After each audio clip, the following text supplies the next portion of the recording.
ayan guys, nag-enjoy kami dito sa Tagaytay ngayon, no? Kahit wala kaming budget, guys. Nalibre naman kami sa entrance dito. Nalibre kami sa entrance dito kasi may kasama kaming tour guide. Ayan yung tour guide namin. So, pag may kilala ka kasi dito sa loob, guys, malilibre ka ng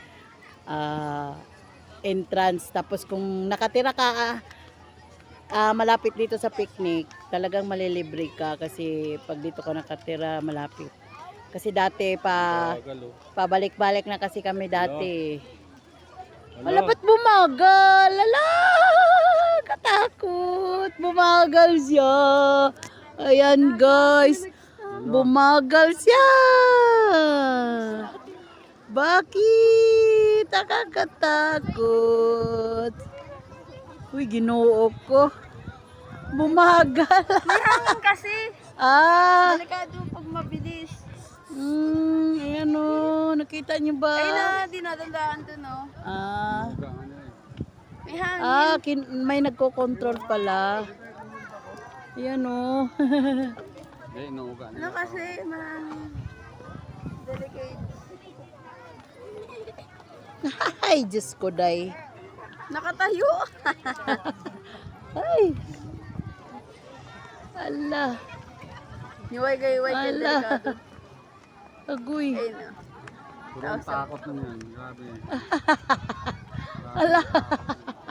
Tagal o. Giwa na. Stuck ako. Yan, stuck. Meron na. Na-stop. Ala. Ito mabilis o. Pababa kasi. Sa baba kasi siya. Ayun ang bilis. Ba't yun ang bilis? Dito lang yan matatagpuan sa picnic Grove, Tagaytay City, guys. Ang bilis nito. Ba't yun mabagal yung isa? Na-stuck up siya. Ayun o, hindi Baka pa siya nakababa o. Stuck up nga siya. Magaan siya. Hala, bangga. Wala, nakakatakot.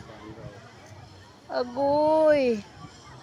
Napunta siya sa sa zipline na mabagal. Nakakatakot, my God.